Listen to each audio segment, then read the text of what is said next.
Hey, everybody, what's going on?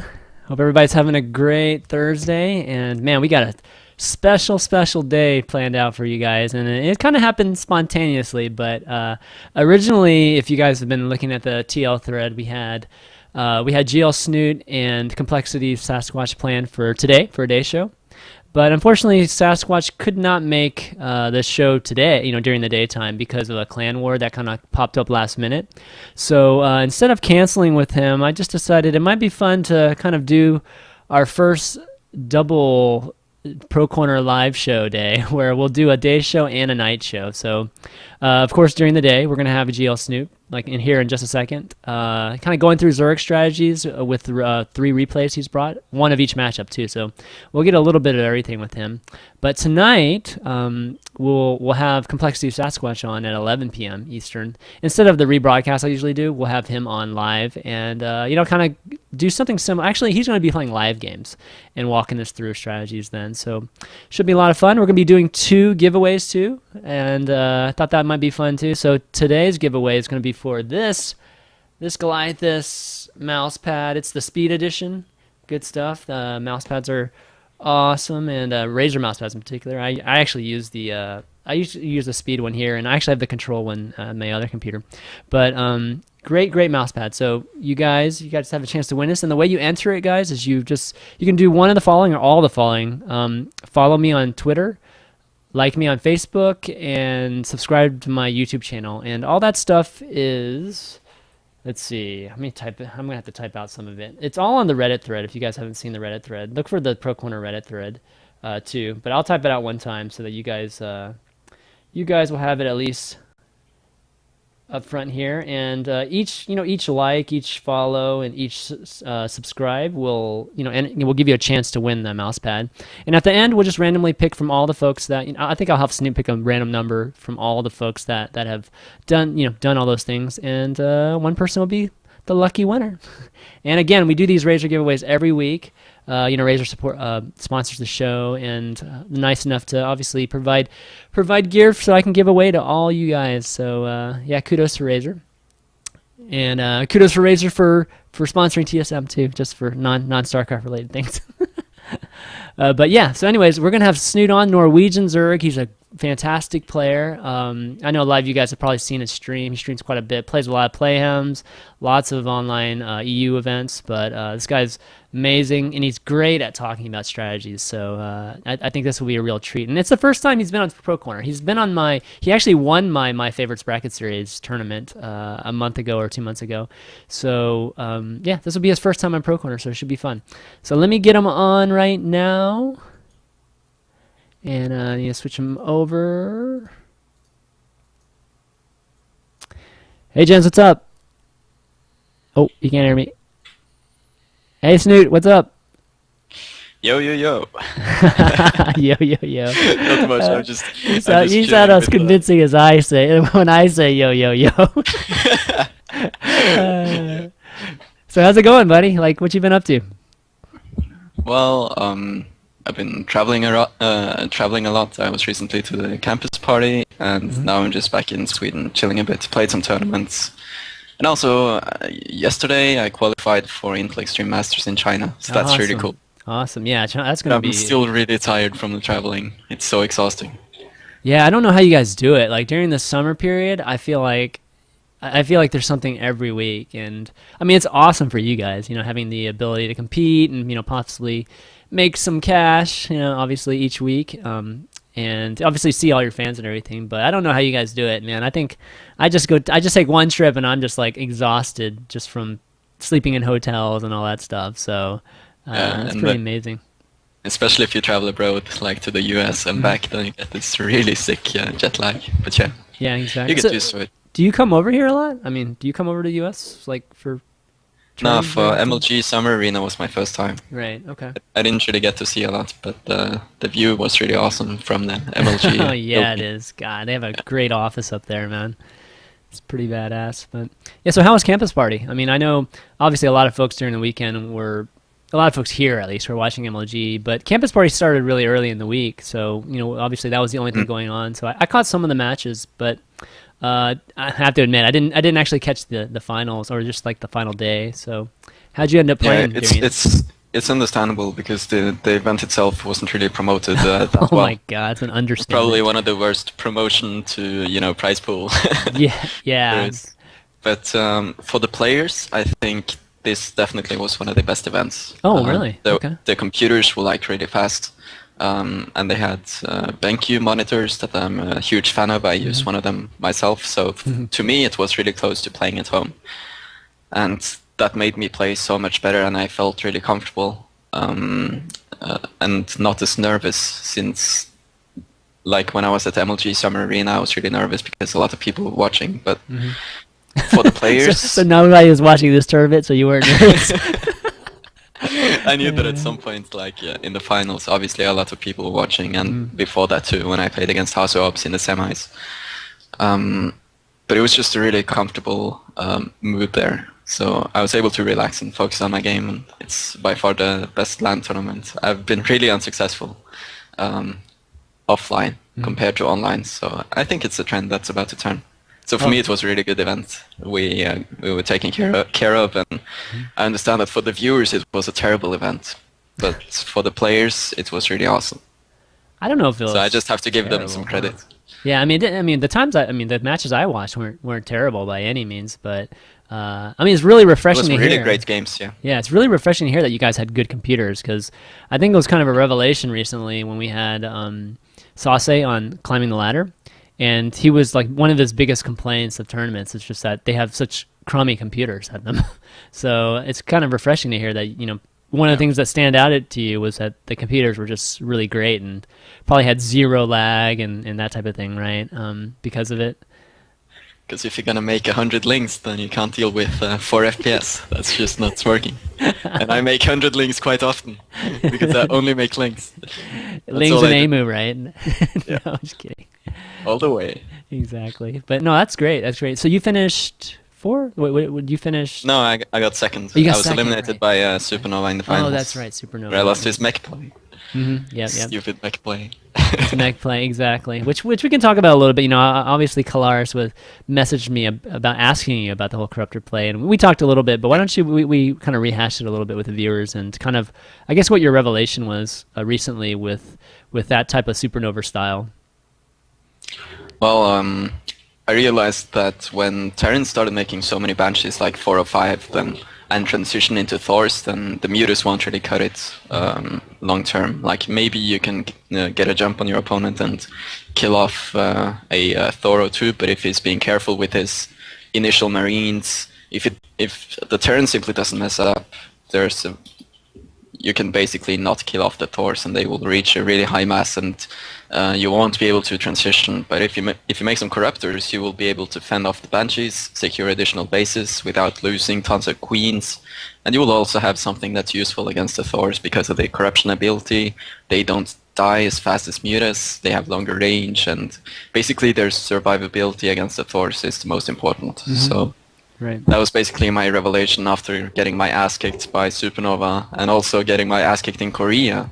Unfortunately, I didn't figure out exactly how to deal with it at that time, so, unfortunately. But after I got my ass kicked by Supernova, I realized that, wow, when I put this much gas into Banshees and Cloak to deny your expansions, if you just make a few corruptors off of the bases and then do your best to expand, and then follow it up with a very low on gas, Roach Link centric mid game, kind of like the Stefano style CVP, then you can easily take advantage of the fact that there are so few siege tanks because you dumped so much gas into the Banshees. So Yeah. definitely, if you see a Terran going for Banshees and transitioning into mech, then going for a handful of corruptors and adding in some overseers for the cloak, and then going into a heavy roachling mid game to take control of the map can be something we're trying out. But also very difficult to like break a Terran that's just defending if you have roachling corruptor. So at some point you will have to transition into broodlords. But for those interested in watching a game like that, there's you can check out Tarson versus Snute from the IEM qualifiers. That were yesterday. For those struggling with mech. Awesome. Maybe I will find the link, but yeah, it should be there somewhere. Yeah, that composition, that Terran composition is made to really it's kind of an odd composition too, right? And you know, it's made to beat like more mid-game centric compositions like Ling Muta and that kind of thing too, right? So it's kind of funny because Roach Sling Corruptor sounds very weird to folks, I think, in ZDT, but when you're dealing with a weird composition in Banshee, Hellion, Thor, that's what you end up having to do sometimes, and it kind of reminds me of Mass Phoenix in CVP. Mm-hmm. Yeah.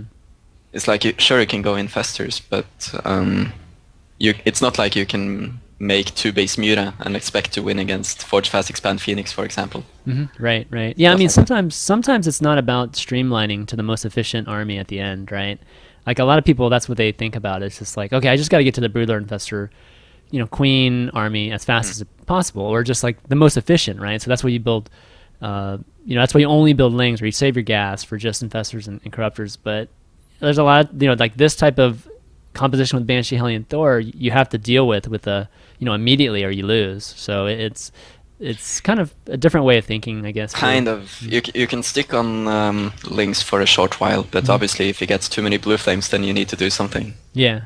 Well, just as a general thing to remember is Zerg is that if you're not sure of exactly what to make, making Lings is a really good idea, because the Zerg Ling is a perfect transitional unit. So yeah, I definitely recommend making a few Lings in CVT if you don't know exactly what your opponent is doing. So then you know, then you can transition into something more gas heavy a bit later. Yeah, minerals Lings are free. will almost always be useful. Yeah, and they're free, so it's like you don't lose anything. Yeah, it doesn't feel as bad, at least. Yeah, I mean, it's not as much of an investment, but all right. Why don't we jump into some of these replays? Because I think some folks are just are sick of just watching us, or like watching me talk to your picture here. So let's get a replay going. Do you want to do ZVP or ZVP? We start with the CVP, but I just got a question from the chat. What about Infestors? If you see a lot of Banshees, then it might make sense to go Infestors, but it's also very difficult to be aggressive, because Infestors alone won't really do well against cloaked Banshees out in the open field. You need something more, and the Corruptor is like really good. If sure, you can use Infestors to like, for instance, Neural Parasite Thors, but I feel like they're just a little bit too fragile. So it's better to start with Lings, then get some Roaches, and then get the Corruptors out, and then you can add on Infestors and work towards the Infestor Broodlord composition. And then you already have some Corruptors to deal with the Vikings, so it's perfect. Right. Okay, so got the replay loaded up, and why don't we go to 2 minutes first? Yep. Make sure I have the sound right here. Yep. Okay. So the opening is fairly standard. Playing against the young talent from Korea, Creator Prime. I'm sure most of the people know him. Creator's a very, very good Protoss. Is he in code A right now? I'm not sure. I think but Creator's in code A. He's very good. So yeah, he's really good, actually. I would definitely say that he's better than me. But in this game, I used a strategy that took advantage of certain tells. So it should be very interesting for certain scenarios, and I'll show how to punish something that we will see later in this game. Okay, so not going to reveal it just yet. Are you at 2 minutes? Yep. Okay, here we go. Why don't we start on faster? 3, 2, 1, go. Alright, so what you have here is just a standard 15 pool from the Zerg. Pretty much every single Zerg opens like this. Of course you have stuff like 8 pool, but in this game I just played standard. The plan is to go for 15 pool, safely get the natural and a third base versus a Forge Fast Expand, so everything is quite simple from here. Do you ever like going super early pool? Or sometimes I use the 8 pool, just to punish players that go for no scout or want to go for next first, or next first no scout, but it's a bit flippy. I don't really do it that often because the 15 pool is a bit more stable. I have a lot more experience with it. Yeah. So he didn't block my expansion here, so that's okay. I got it down for free. Or if he had blocked it with a pylon, I would have gone to the third. But yeah. Right. Any trick to getting that? Any trick to getting that hatch down? You know, from a mechanic standpoint, like, do you just put him? Did you just put the drone on A move and then just like basically, you know, BHing it until you can put it down, or? something that's quite common even in Masters and even in Korea Grandmasters is that sometimes the Protoss players just don't focus on the probe. And if you see the probe stopping, then try to see if you can plant the hatch. And if you cannot, then move to the side and attack the probe from an angle that will chase him away from the place where you want to put your hatchery. Gotcha. So if he's like skirting on the bottom right edge, for example, then you can move the drone to the center and then attack the probe, and it will automatically move away. But for the most part, it's more about the Protoss making mistakes, and the best way to force a pylon to be placed is to just move command as close to the probe as possible, try to stick a little bit around the center, and then a move at the probe. Got it. But yeah, we see here just the third base going down. Yep. Very important. I keep my overlords over the third, but now actually lots of things start to happen from here. I sent overlord down. I see that he's chronoboosting probes and that he's making a salad. That's fairly normal. But I also want to move my overlord into a position to see if he's beginning his +1 weapons research, because the +1 4-gate is a very common thing on the ladder that you need to account for. Yep. So I keep my overlord there a little bit, and I know that I have a few seconds before the anti-air from the gateway will be a threat to my overlord, so I just pull it back a little bit now. I don't want to lose it, and unfortunately I barely missed the +1 starting. But I know that at the very least it's not a super duper early +1 4-gate. And here I see the double gas going down, and that's a really huge tell. So what does that say? Meanwhile, no, it means that he's going to collect a lot of gas, and most likely it will not be like what do you say? He has to be on 3 geysers, or else he would not be able to start his warp gate. So this is minimum 3 gas. So he will not commit like massively to a +1 4-gate push. Okay. And talk to me about these first 12 links. I guess these links were expecting to catch a zealot and a stalker coming out from the gate. I'm not exactly sure why I made these links. I guess I just wanted to make them to be safe, and if they turn out to not be any danger, then I would just break down the rocks and keep these links. And apart from that, in general, we see here that I see the rocks being taken down. And that usually indicates that the Protoss player wants to go for a quick third base. Like, you rarely break down those rocks with a sentry if you're going for an 8-gate. So my response to this is to immediately plant 2 evolution chambers, 4 extractors, and just droning massively. I see. And this Zerg build is very coin flippy. If it now turns out that the Protoss was going for 8-gate, I would lose for sure. It would just be hands down, I lose.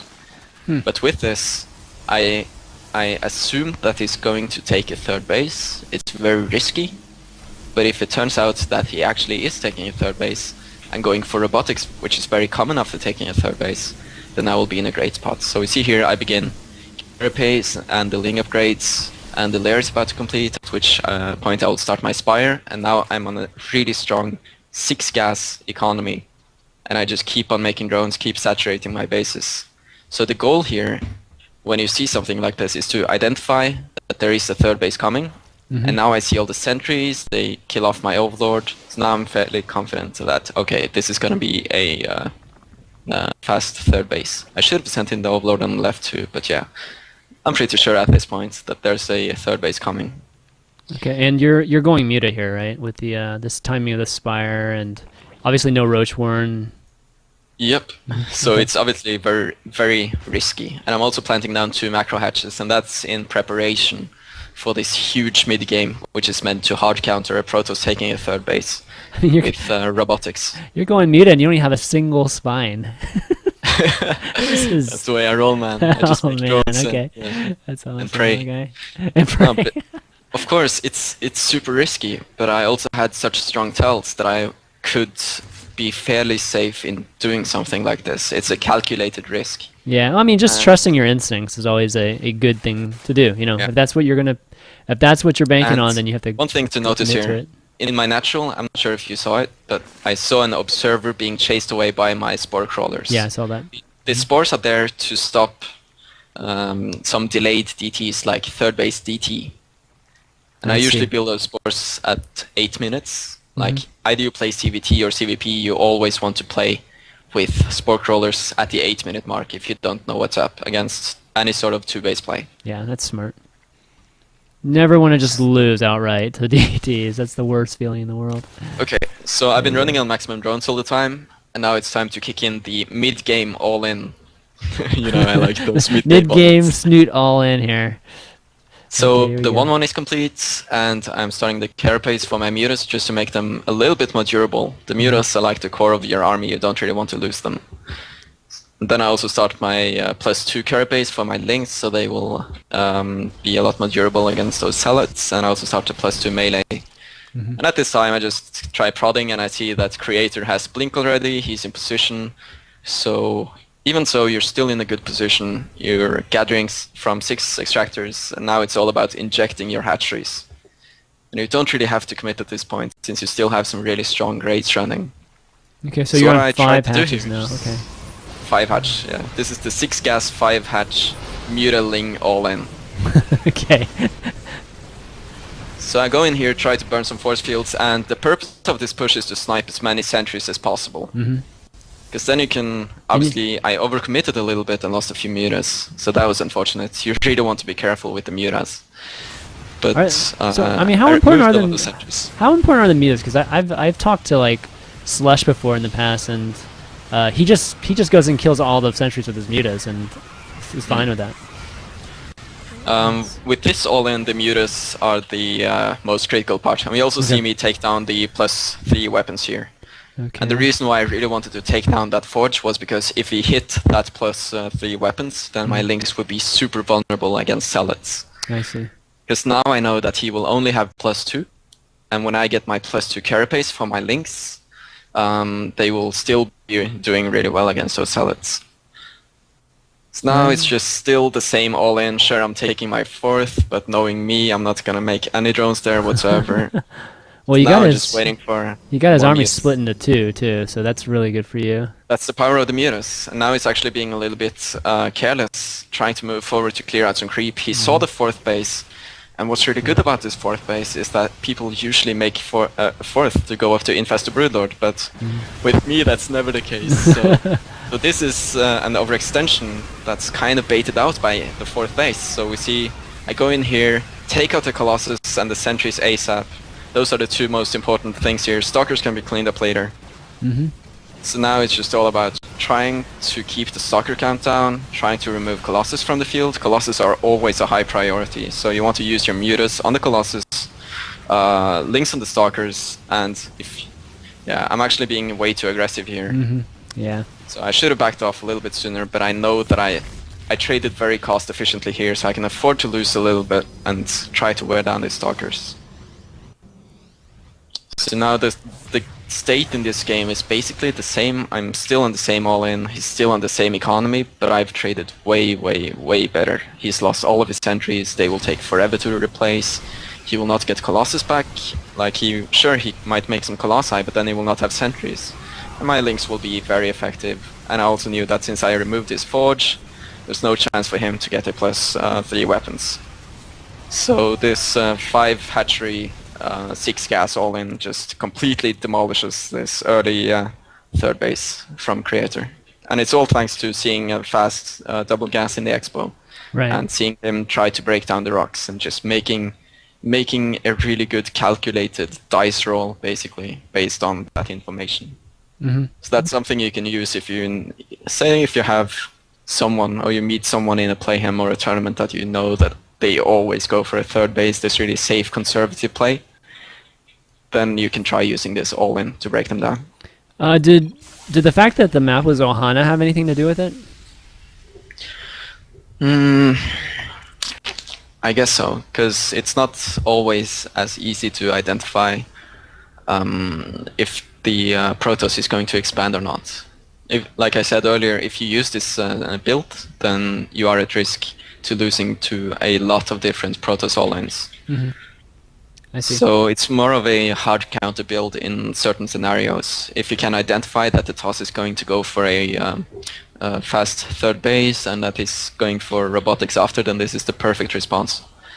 But you need to have some really good tells, like if you see that he builds a cannon to break down the rocks, or starts working on those rocks really early and has really early double gas in his explode, and those are really good tells. And of course, no chrono boost on the warp gate, lots of chrono on the next eye in the expansion, no chrono boost on the forge, things like that.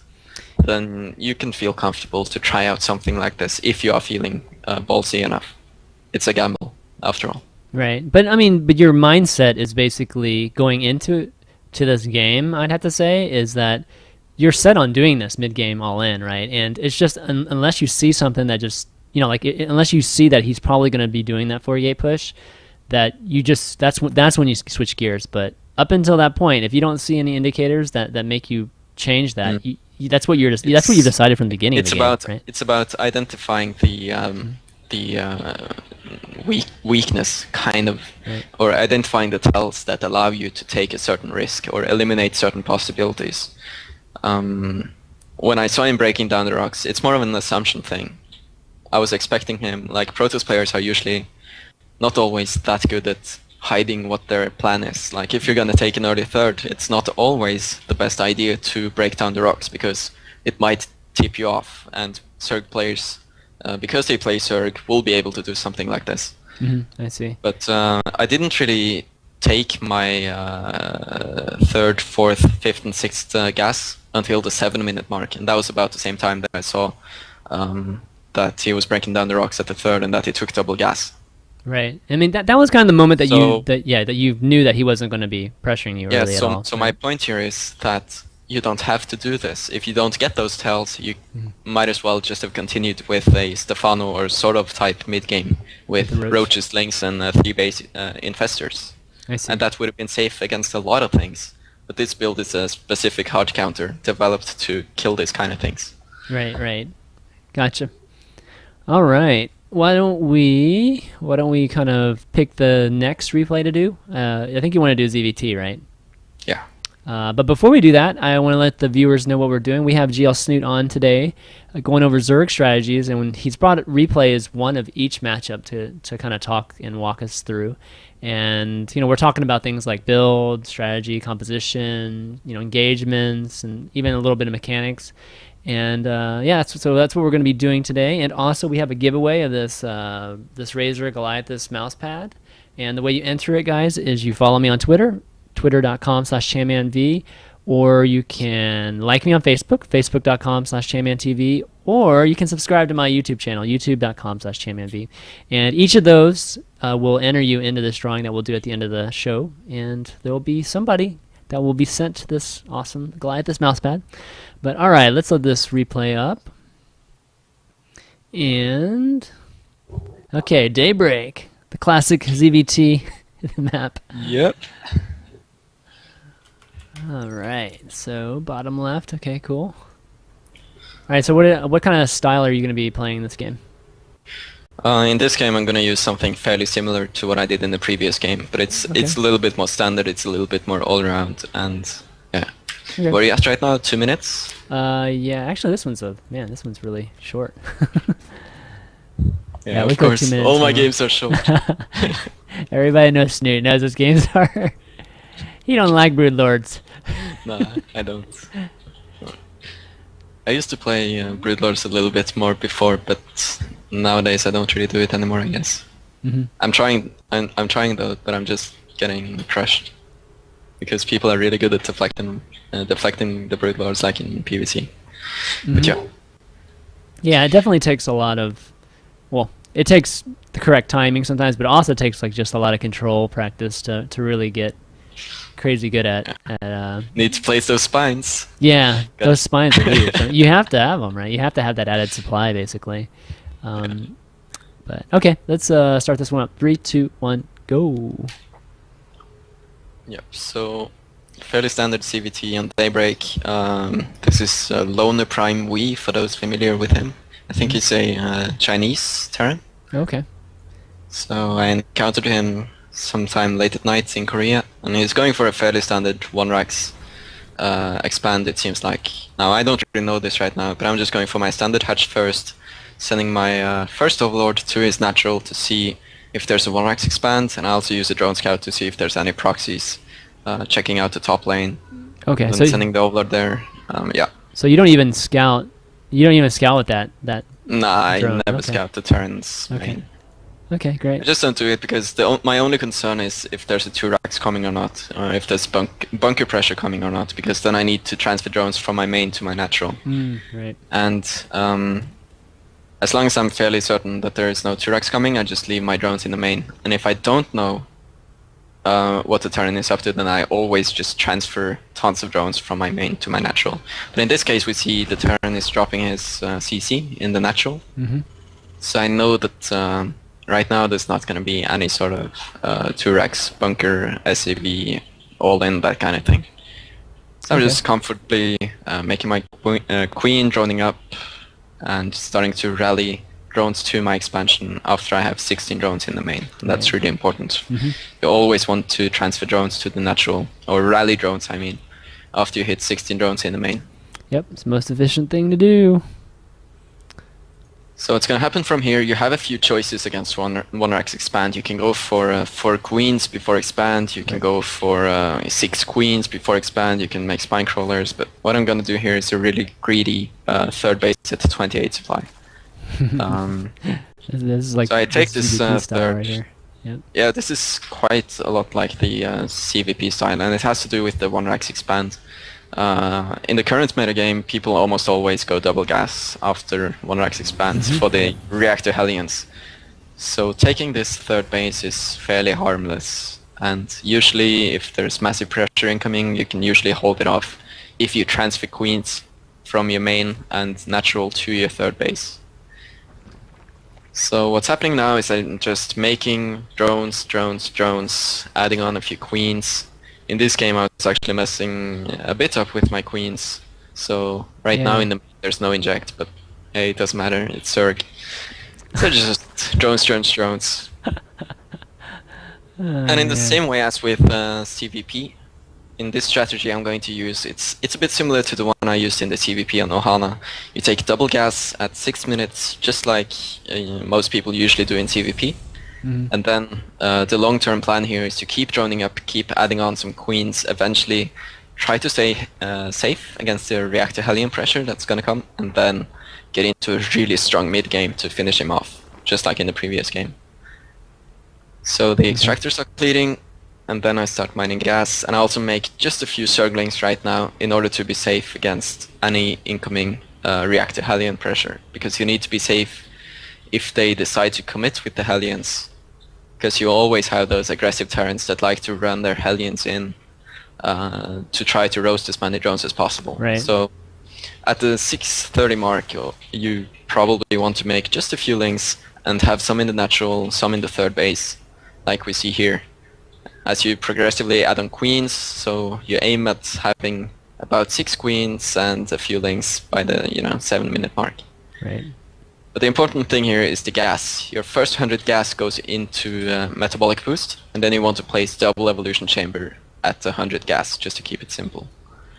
So the plan is to get speed, double upgrades running, and then a Baning Nest to deal with the big turn push that eventually will come. But now we see the Hellions running in, and this is a little bit of a problem.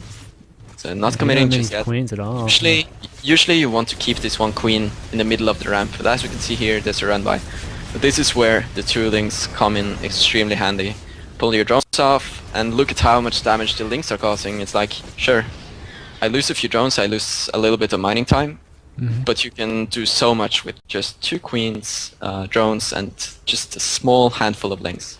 Right, and you have a huge drone lead right now too, so... But the problem here was that I was distracted, and when you play this matchup, or when you play CVP against Forge Fast Expand, you always want to build spore crawlers in all your bases like we see I do now. But if you don't build those spores at 8 minutes, you will die for sure to Cloak Banshee. Yep. So you always have to build spores at 8-minute mark against 1-rax Expand or CC first, or else you're just going to lose to Banshee. I see. If you... there is no reason not to make those spores unless you absolutely know that he's not going starport. But then you need to have scouted and you need perfect information or some really good tells. So it's better safe than sorry that counts in this case. So it looks like you're setting up just a I'm guessing you're setting up a giant Ling Bane type of. Yep, this is fairly similar to the Okay. previous game. Okay. I'm adding Gotcha. on another hatchery and going up to 6 gas, and that's in preparation for the Muna mid game. Now, usually I would like to start my lair a little bit sooner, but the important thing to note here, I have to admit I overdroned slightly in this game. But one general thing in CVT against 1 Rex Expand and CC first is that in general you can drone up to about 8 minutes and 10 seconds, and if you make only links after that point, only links, then you can use that to crush the first push from Terran, and then you can crush his third base shortly after and still be in a really good spot. So what we see here, Oh, I see. I don't really have a tell that he's going to push, but regardless, I'm only making links. I have no idea what's coming. I have no tells that he's actually going to push me, but because I know this general timing, and I know that the timing is a little bit distorted because he sacrificed all his Hellions, but I know that at about the 9-minute mark in this game, what's usually at 8:10, I could only make links and that would be really effective. And now we see the same mid game that I used in the previous CVP, the 6 gas, 5 hatch, mass, Ling Bane, Mura with double upgrades. That's basically what I'm setting up here in order to crush my opponent's push and then take out his third base and then eventually go for the kill. So you see here, once again, my fourth base, just like in the previous game, is drawing the opponent's attention. He wants to kill this because he knows it's important to me if I were to go to Hive. But this is just a bait, so I go in here with all my Banelings, all my Lings, and I just completely crush this push because I used my blind timing, I started making Lings, I overproduced units without even knowing what was coming.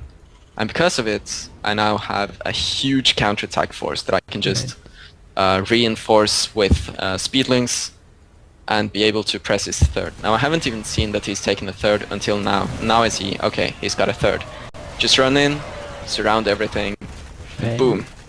And this is what you were talking about with just make Lings. This like, is just, yeah. just you can just make links after a certain point if you know what you're up against. This is how you can play against a 1 Rex Expand or a CC first.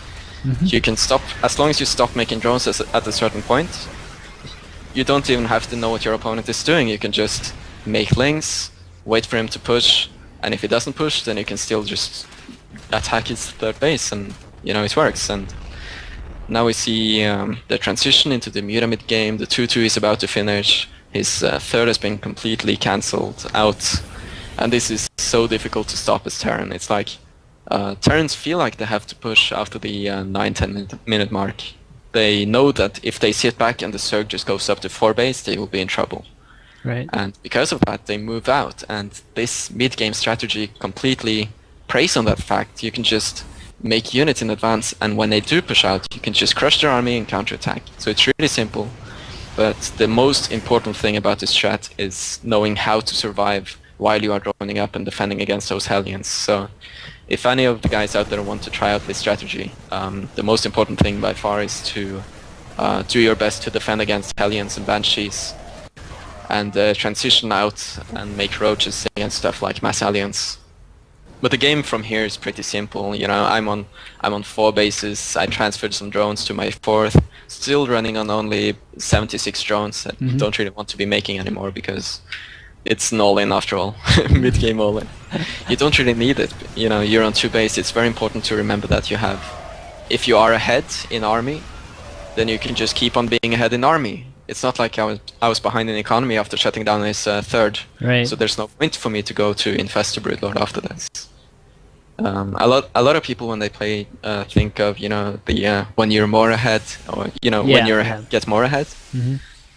But in some cases, it's better to just go for the kill. And I think I think it was Day 9 who made that statement. There are many different aspects to StarCraft. You don't only have like getting more ahead, as in taking more bases and advancing your tech, but it's more about, you know, you can you have like these different pillars supporting your how should I say this? You have the army, you have the tech, and you have the economy. Right. The 3 And main if you're things. ahead, if you're ahead in economy, you don't necessarily have to get ahead in economy because you are already ahead in economy. So maybe you should use that economic advantage to get ahead in army.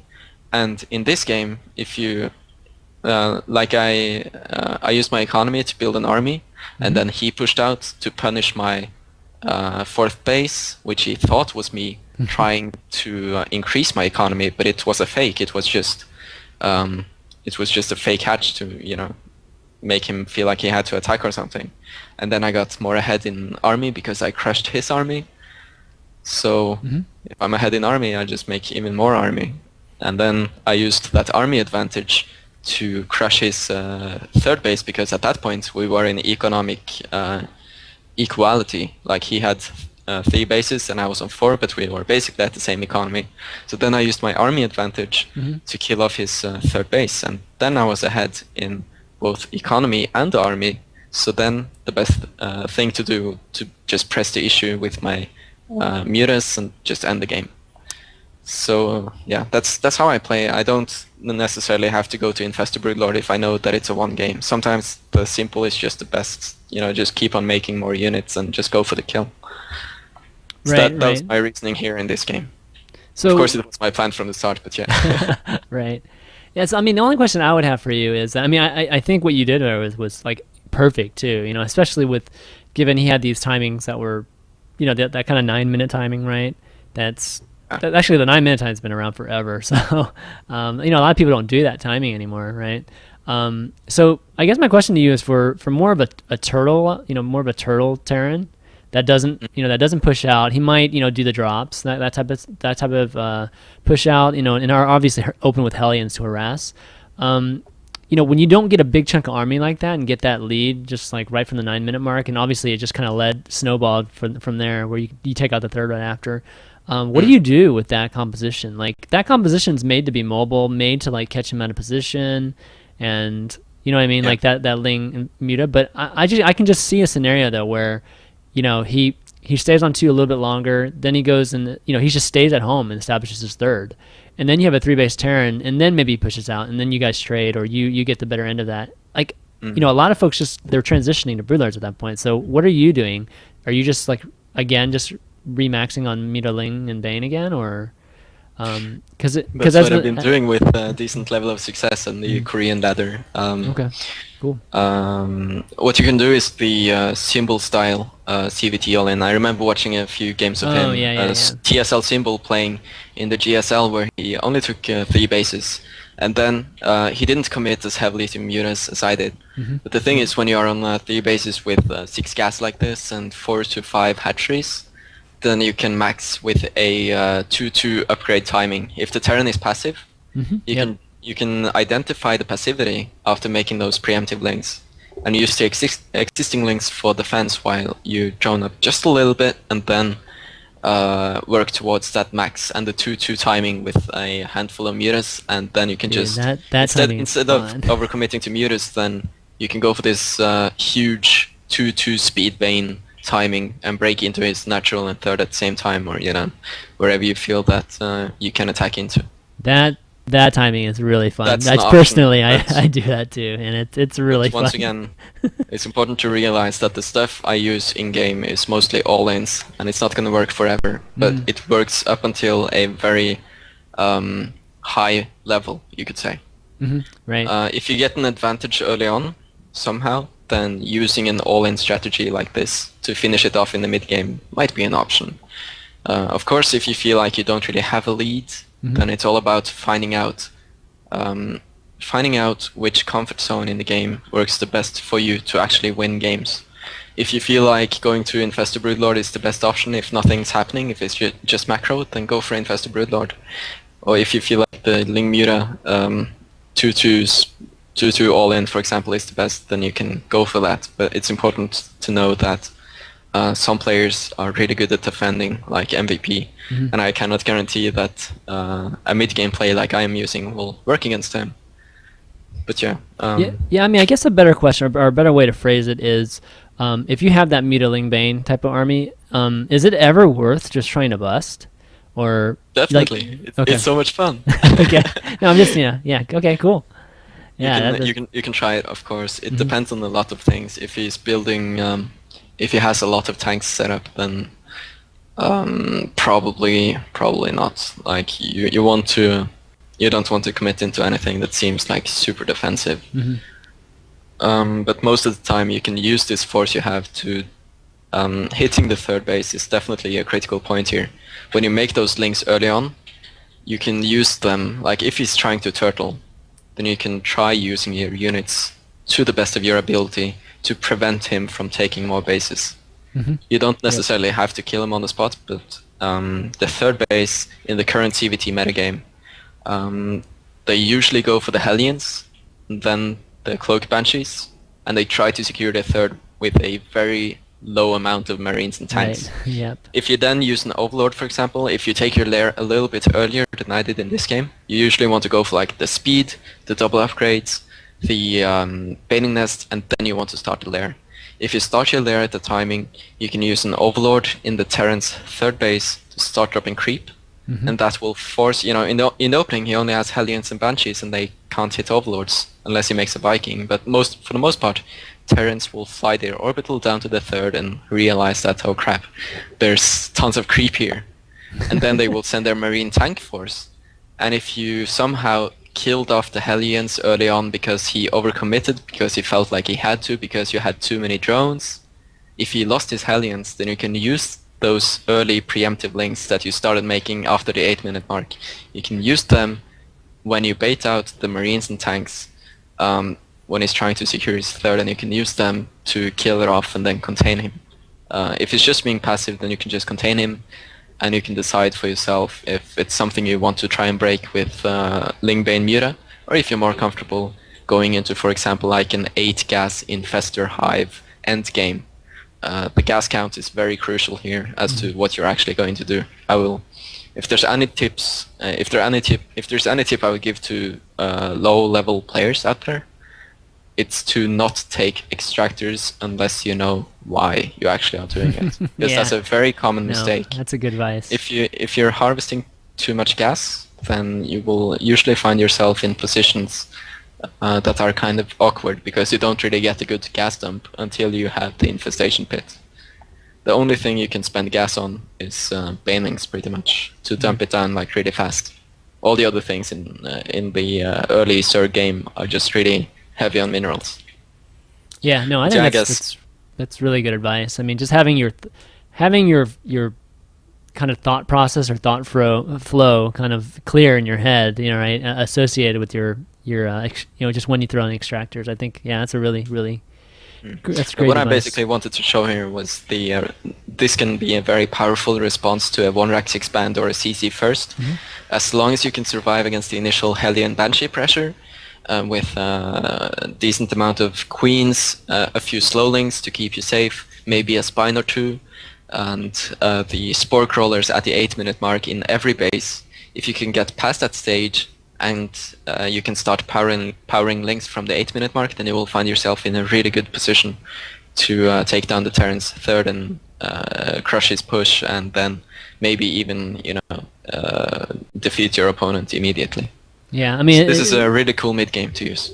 is it fair to say that whenever the Terrans open Hellion Banshee, it's really about like this indirect way of, I mean, they're just trying to keep you at your base, right? Well, they're taking huge risks at home, right? So they have to delay you for a long time, and if they don't delay you, that's when you have a green light to just send your lings, like you're saying, because they have literally nothing at their base. They have, I think a lot of times they have like 3 Marines, like a bunker or something crazy like that, right?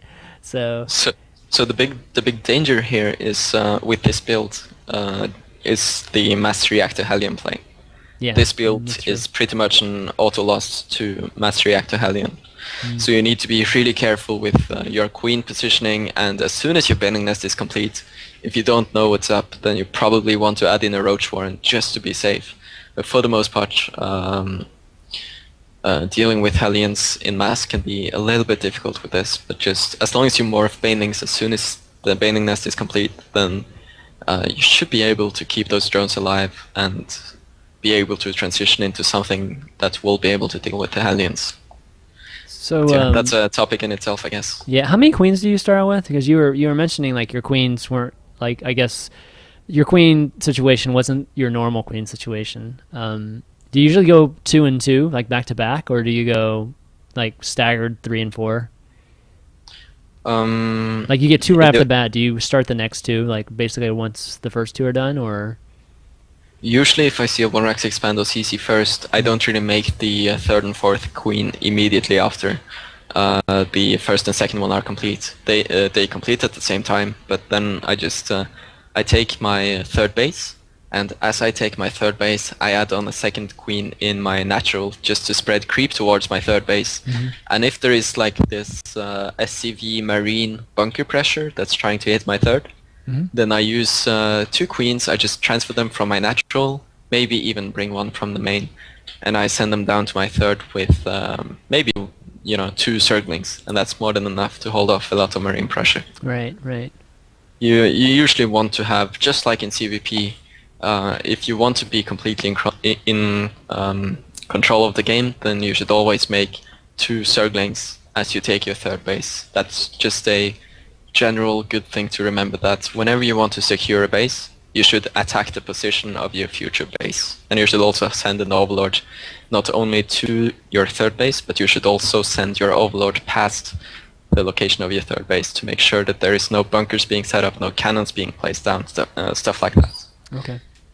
But Good stuff. on the queens, I'm sorry, I'm derailing a little bit, but on the queens I start with 2, then I add on a third one, and then there's a time where I just want to make drones. And then at about the, I believe it's about 5:30 maybe, I add on lots and lots of more queens, like sometimes as many as 5, but usually just 3 more, up to a total of 6. Okay. 6 queens is really good. You get to spread a lot of creep, you are safe against a lot of stuff, but in the current metagame it doesn't really hurt to have extra queens. There's so much Hellions and Banshees going on, especially Mass Banshee seems to be getting back into style now, so having queens I think will always be good. Yeah, Mass Banshee is... as long as you don't make beyond 8, I think you're in a good position. Beyond 8, wow, that's crazy. Okay, why don't we go into the third replay here? And again, just rehashing for all the viewers that are just tuning in, we have GL.Snute on to talk about Zerg strategies with us today. And we've already gone through 2 replays, one ZVT, and then, well, first being ZVP, then we just did a ZVT. And now we're going to do a ZVZ, and let's see, it's labeled Roach mid-game, so I think we kind of get a sense where there's a common theme in all these replays. But yeah, but we're also doing a Razor giveaway, guys, which is for this Goliath, this mouse pad. And the way you enter is follow me on Twitter. It's twitter.com/ChanmanV. Let me just type in all this stuff here. And you either follow me on Twitter, like me on Facebook, or subscribe to my YouTube channel. And each of those will enter you in to the chance to win that mouse pad. I'm putting all the links in here for now. So yeah. So anyways, yeah. So definitely do that. And again, somebody at the end of the show will be sent that mouse pad, and hopefully you'll be a happy camper. Also, if you guys enjoy the show, we're gonna have a show later on tonight too. We're gonna have a double show today. Be sure to follow the Twitch channel here, because it's the best way to get notified whenever my shows go live. But all right, let's load this replay up. And so what's your thoughts on ZVZ these days? I mean, ZVZ seems to be, I don't know, for a while it started looking like it was going to change a little bit, like people going actually to Hive a little bit more, but now I'm starting to see kind of the... the upgraded link style kind of changed everything. Yeah, exactly. But now it seems like people are starting, I mean, it's like, I was just watching MLG, and like everybody was basically back to doing... Roach Infestor and Hydra type of compositions. I mean, what are your thoughts right now? I'm a little bit lost myself, so I don't know if I should be giving too much advice on CVC, but okay. I feel like the upgraded link style is becoming a little bit more of a gimmick, but still it's like really powerful. You can easily secure a third base and deny a third base with it, and it's really good against 2-base meta. So, is it actually good against 2-base meta? Upgraded links? I thought it was bad against 2-base meta. Okay. You can deny their third for a long time, and the 2-base meta player will easily find himself, the 1/1 circling player can easily just add on. He already has the Evo chambers, so he can just add on spores. Oh, right.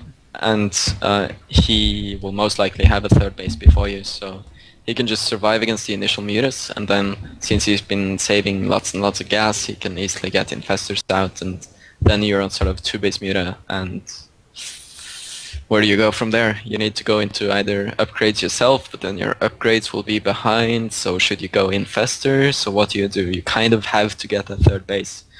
But it's all about how many links your 1-1 opponent is going. And Okay. I don't know, the 1-1 is a very uncomfortable style to play against. I wish I had a really good response. I've been trying to do stuff like, I prefer to play roaches. Yeah. So having the +2 weapons and burrow and tunneling claws to negate the infestors and go for a 2-2 mid-game timing. Surprise! I found that to be a pretty good thing. Okay. Okay. Because +2 roaches will 2-shot even 2-2 Zerglings, I believe.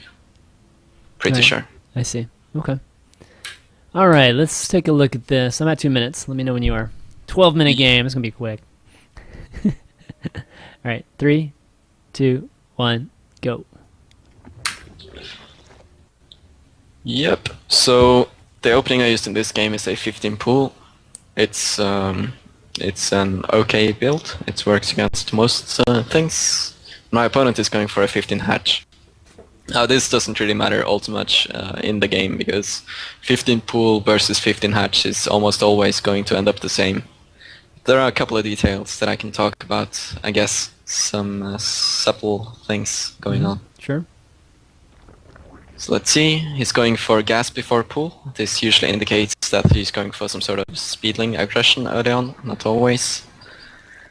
So there's the gas to pool, and now we're just going for pool with a little bit of a delayed gas. And that's usually, if you take your gas before the 3-minute mark, then it's usually because you want to be aggressive, and if you take it after, then you usually want to be passive, because your speed will almost always be later. But it doesn't really matter all too much. It's just reading the gas can give you a really good tell of when your opponent will have metabolic speed, and that can give you some really good tells about when do I need to plant my spine, when do I need to plant my baning nest, and stuff like that. But Right. as long as you play defensive and have some good general timings, like taking your gas at the 3-minute mark, and then mining, then getting speed, and then getting the baning nest, then it's usually no issue. What we see here is that I made 2 links, and this is because I went 15 pool, so I want to equalize this somehow. He went for 15 hatch, and when I scouted this, I made 2 links in response as soon as my pool was complete. Okay. So these 2 links are not exactly here to scout because I know what's going on, but I'm here to kill a drone. That's my main objective here. Really? Just one I drone? see that Okay. just one drone. I don't need anything else. So I go in here and I kill Oh, one yeah, drone, way too. and this is a win for me. And the reasoning behind that is he made 2 links. They did not kill my 2 links, and I killed the drone. So this is already quite a huge victory for me. The little things, man. Yep. But apart from that, we see the baning nest going down for both players at good general timings. And from here, it's just all about droning up the bases. And since I saw that he took such an early gas, I built my spine a little bit sooner in response. And this is something you can do a little bit by feel, but you can kind of calculate if your opponent is ahead in gas. If he's mined more gas than you, then you probably want to plant your spine a little bit earlier. You know, you can compare it to your own speed. And imagine, like, if you're 50 gas behind, and if your opponent has mined 50 gas more than you, then you should probably be a little bit more defensive. I see. But yeah, now my speed is about to complete. Since my speed is about to complete, I have an attack timing, so I decide to put on a little bit of pressure. This is by no means all in. I just want to place a little bit of pressure, and he cannot know if I'm going all in with this or not, because there's like this really long stream of units, and he probably feels like this is a really huge attack. But while it's a pretty big attack, it's not exactly an all-in. It's just some moderately... Well, it's actually quite heavy pressure, but yeah. It forces a lot of responses from my opponent. He has to stop mining, And behind this, we just both making drones. He knows he can handle it, but at the same time, I forced a lot of lost mining time.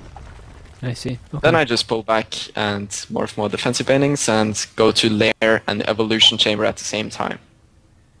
And that's just to enter a safe, stable mid game. I don't really know exactly what's up, but I also know that he made a lot of units, so it's not going to be like teching hard to 2-base Muta. He's not taking the gases in his natural. I don't have, at this point, I don't have a feeling because he had so many queens. He had triple queen. Then I don't really expect him to go into in this fast 3rd base. I just had a feeling in this game that he wouldn't go 2-base Muta, so going for +1 roaches would be really good. I wish I could reason it a bit further, but yeah. So I go into starting the lair and the Eva at the same time. As soon as the Eva is complete, I start my +1 weapons, and as I start my lair I also take gas number 2 and 3. And then build a roach warren to line up with the lair somewhat. Alright, 2 banes there.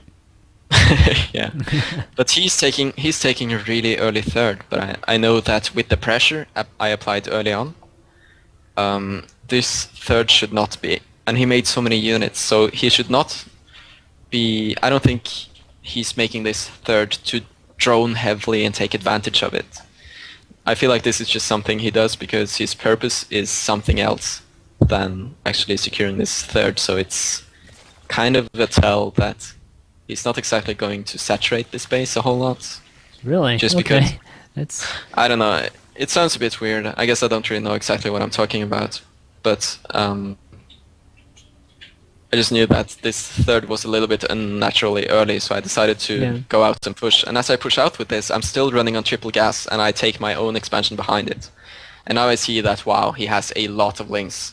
So that's when I send my defensive banelings in my main. I send them to my 3rd, and I'm a little bit sloppy, but I morph a lot more banelings, running on triple gas. Protecting your 3rd is the one most important thing in CVC at the moment.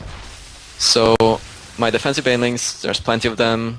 I can keep my 3rd safe, and my roaches on A move. You don't really need to put to think too much about roaches, as you need to focus on links and banes. So I was just A moving his 3rd base while I was focusing on my own 3rd base. Right. I mean, you had one bane blow up like 12 lings there, so... Yeah, a little bit unfortunate for my opponents, but basically I'm still running on only the same type of, not exactly mid-game all-in, but I'm still only on triple gas. I don't have any plans of going to infestation tech or anything like that because I know that I'm up 1 base.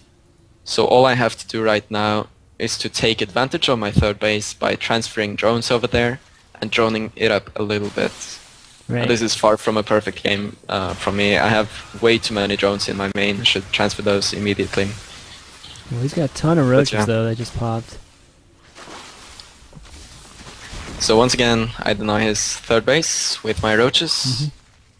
And since I know that I'm up and I killed his 3rd a 2nd time, then I know that at this point it's pretty much now or never for him. He has to kill me right now with these roaches. So at this point, since I already saturated my 3rd, you only want to saturate it a little bit. You never ever really want to, like, okay, I gotta think like you have a 3rd base now it's time to build gases and all that stuff. That's really dangerous because then something like this will kill you.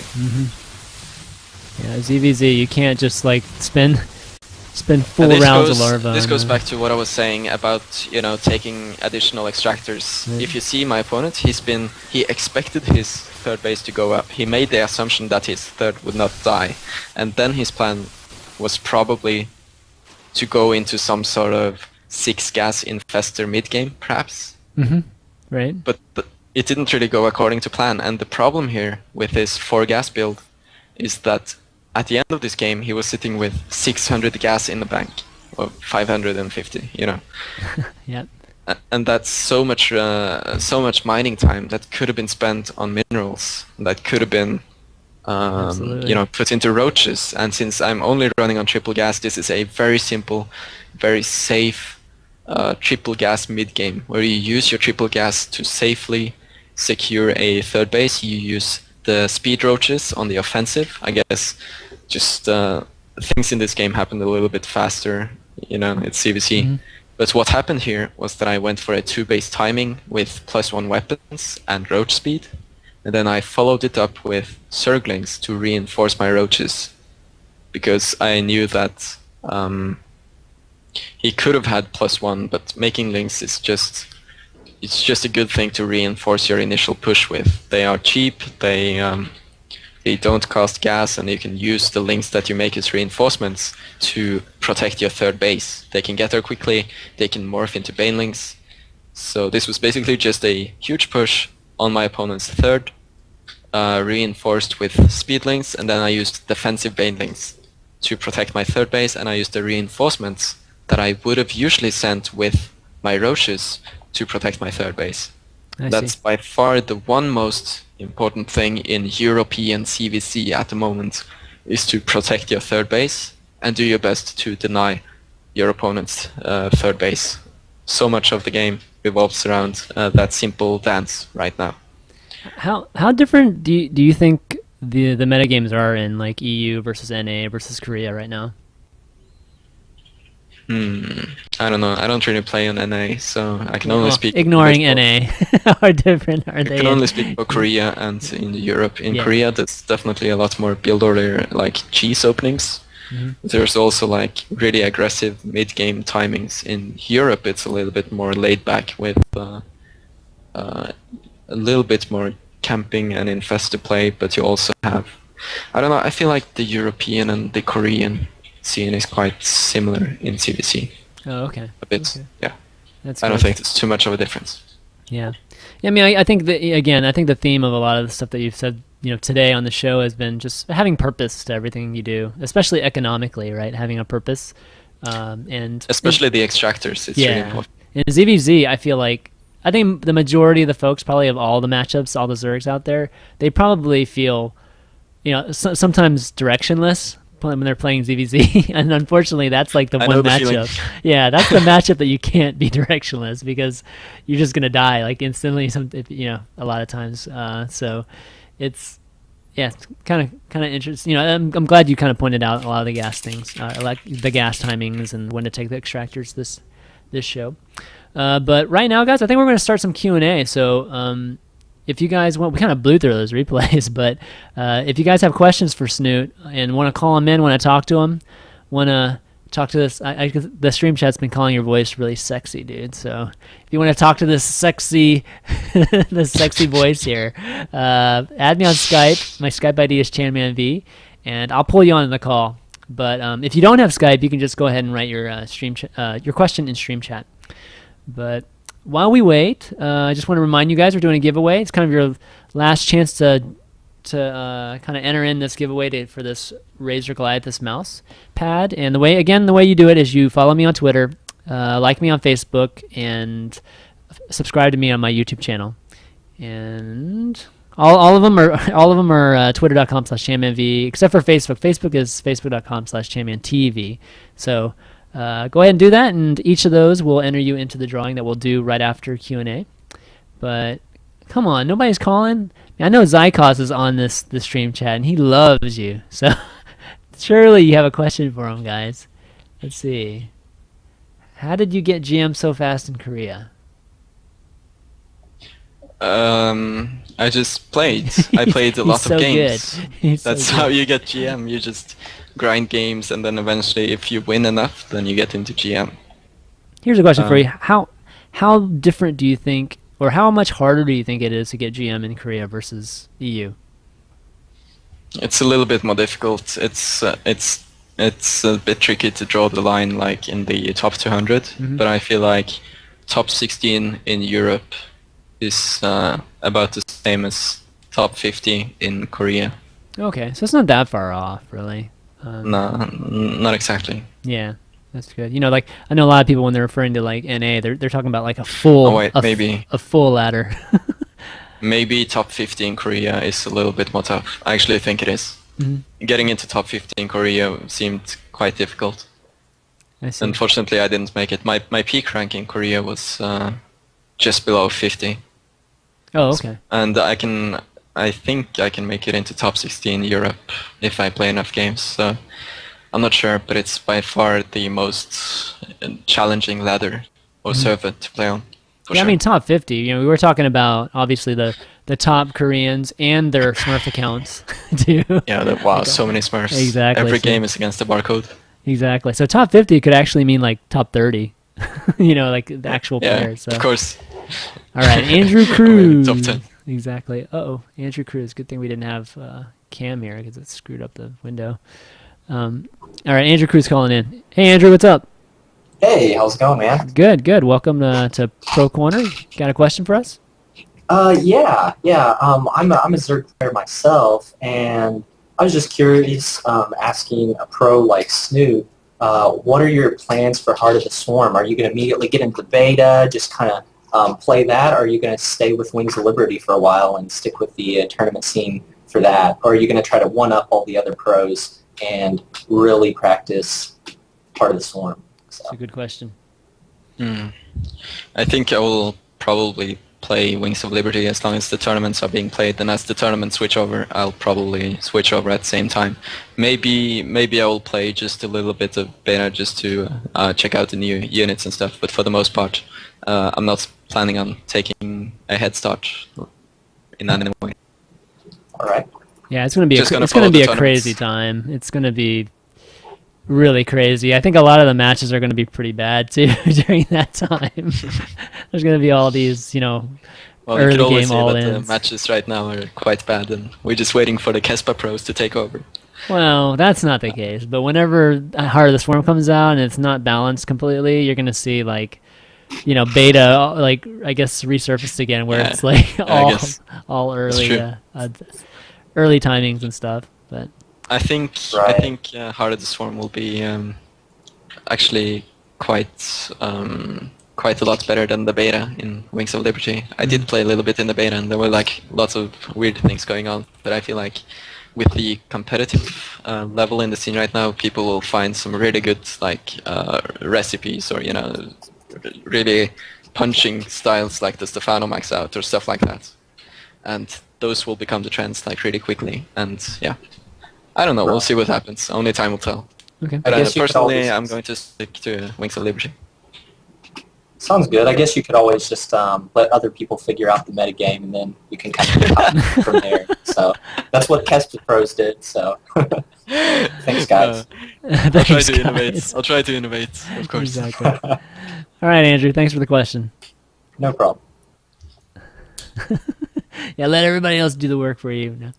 No. All right. Evil Nun. I feel so bad now. Just copying people. Hey, man. That's what most successful people do, man. They just copy folks and just do it better.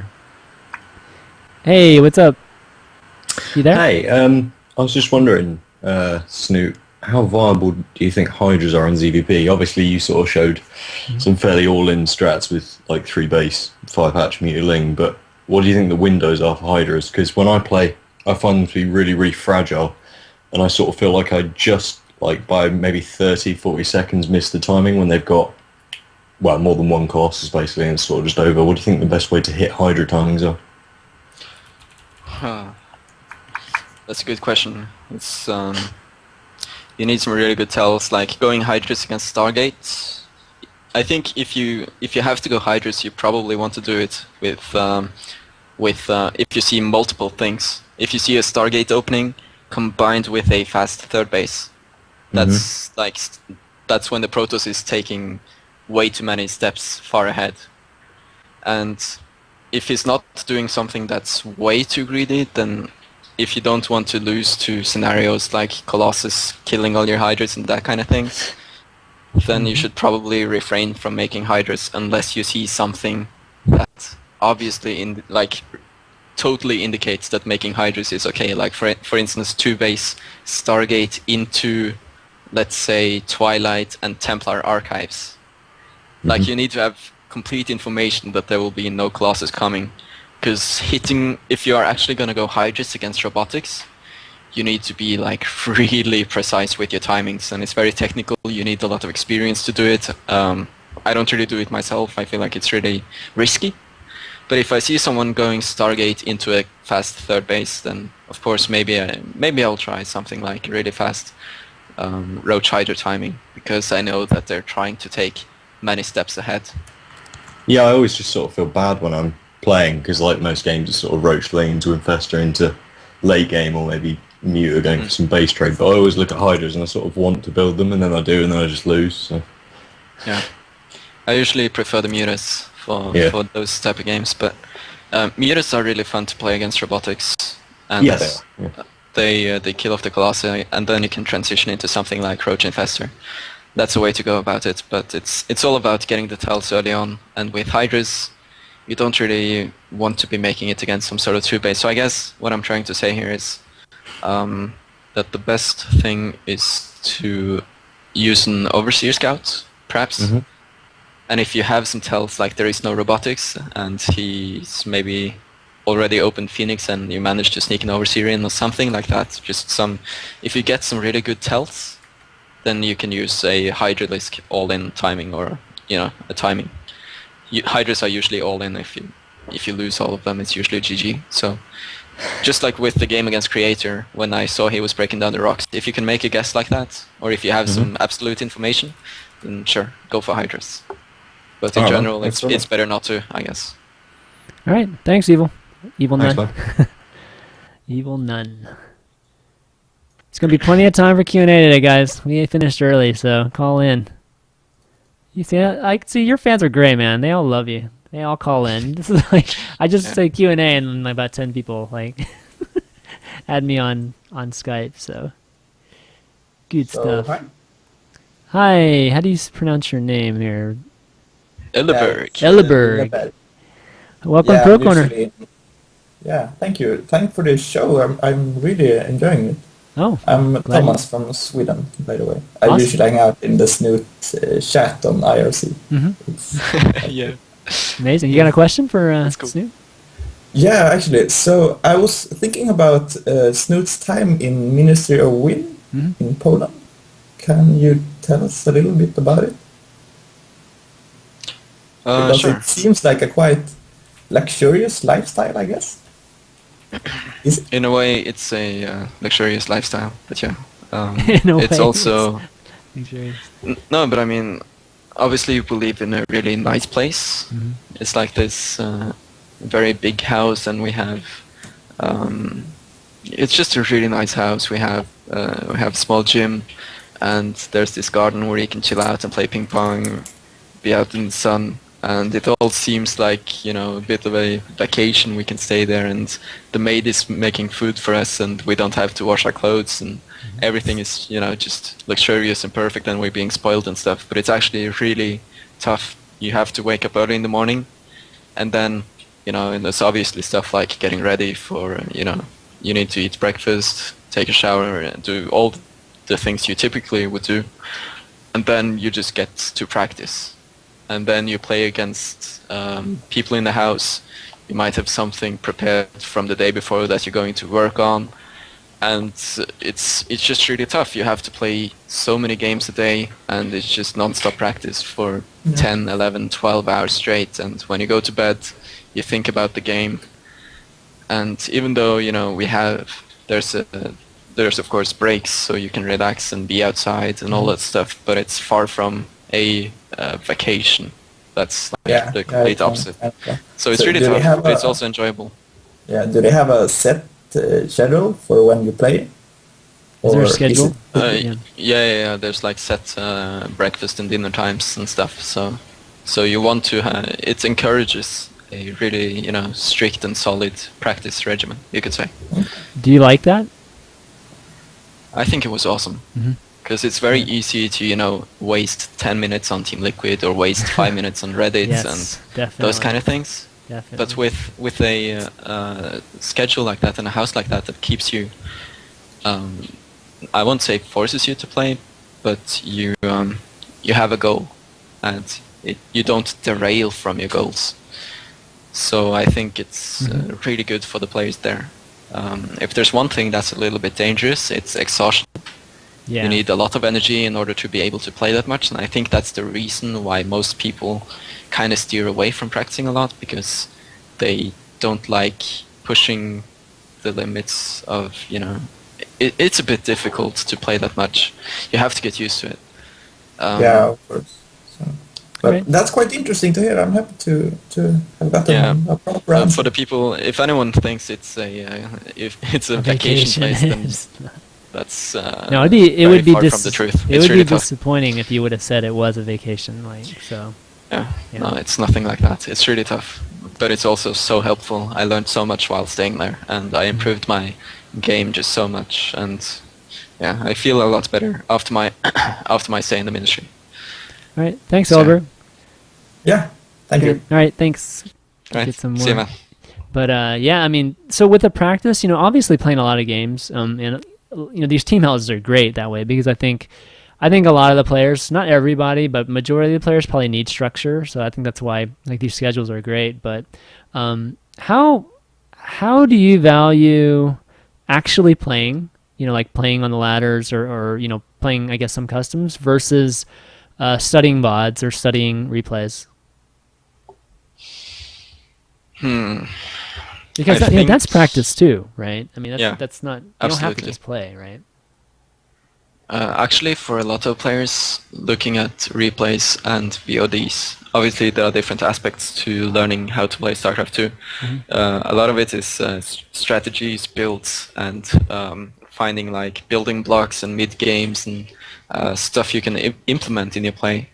Like when you actually play the game, then it's mostly about getting things done, being able to be flexible, and just playing the game with its mechanics. But if you want to develop as a player, I think I used to watch a lot more replays before, and I guess I should get back to it because it helps. It helps immensely. Like if you watch someone like Yeah. Stefano play, you can pick up on things that you would never have done yourself. And when you think about it, when you play a game of StarCraft, that's an experience that you have. And you learn something from it. But it takes a lot of time when you actually play the game. You probably you can spend 4 hours playing many games. 4 hours should be about 15 games. But imagine how many replays, how many experiences you could get from watching other Yeah. people in that time. Yeah, agreed. I know that it takes a long time to find details in a replay, but to be fair, most games in StarCraft are really fundamentally simple. And by that I mean the reasons why people lose are usually fairly simple. Like in the CVC that I showed earlier, it had a really simple outline. One guy tried to take his third, or both guys tried to take their thirds. One lost it, and another one kept it. That's Right. fairly simple. But of course, it's a little bit more detailed. But I guess my point here is that if you want to learn the game, then I feel like taking a bit of the caster approach and just watching a lot of games and trying to understand them, and especially watching those games and replays from the player's perspective without all the information, and not just watching the games for enjoyment, but for trying to find something you can use yourself. I think that's one of the best ways to learn the strategic parts of the game, and just finding things you can implement into your own play and Yeah. adding experiences to your book, kind of. Yeah, I think it's really important to kind of break it down into two different things. One being the strategic aspect of I guess training, and secondly the more mechanical, physical aspect of training. Kind of the execution part of it, because you have to have your strategies really straight in your head, right, before Yeah. you go and practice, or else your practice won't, your actual playing won't be productive at all. I mean, you can play like 40 games and not have improved at all. You know what I mean? So it's Yeah, I remember getting some criticism on my stream for playing the same build over and over and over again. Oh, But that's what it's all about. Like, you can see me playing games, and I'm obviously not the best player in Europe, for example. So I have like mistakes. For example, like we saw in a game against Loner, where he overcommitted with his Hellions, Right. and then I forgot to build my spores, and that's a thing that's caused me to lose games against 4GG, against Supernova.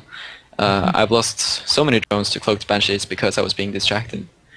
And by watching replays, then you can become aware of that fact. It's not something you would see if you just watch your own replay from it's a lot easier to see if you like put the camera mode on and you can see what's happening from the player's perspective. Right. You can much more easily see where the attention is directed, because StarCraft is really about attention. It's about priorities and attention. As soon as you get the macro down, as soon as you get the strategies down, then it's all about where do I put my attention right now, where do I put my priorities right now, and where do I put the units that I have right now. Right. I think positioning is one of the most important things in StarCraft 2. Yeah, exactly. I think Nurchio is one of the players I really look up to in the scene right now. Yeah, he's And amazing. one of the things he does so well, his injects are not perfect, his speed, he's definitely a slower player than me. If you watch his stream and then you watch my stream, then it seems like I play faster, but his priorities and engagements are like so much, they are so intelligent and thought over, and a lot of the game is about making the correct decisions. So I guess Yep. I guess what I'm trying to say here is if you watch replays a lot, then you will find some really, if you watch players that are better than you, you might find some really good mid games or some really good building blocks or build orders or just something that can take your attention away from trying to figure out when should I build my infestation pit, when should I build my spire, when should I build my mutas, and actually free up all that thinking, all that improvising you spend on trying to figure out a build or something. Right, exactly. And you can put that attention to where should I move my units, where should I attack right now, and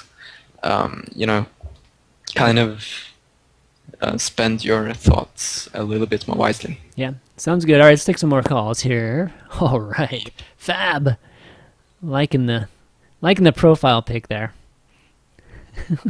So guys, I'll be calling you, so you guys don't have to call me. We'll probably take about 5 more of these, and then we'll do the giveaway. There's only been about 20 people entering the giveaway, guys. You gotta get a good shot if you enter it. And again, just follow me on Twitter, like me on Facebook, or add me or subscribe to me on YouTube, and you will be entered in. What's up, Fab?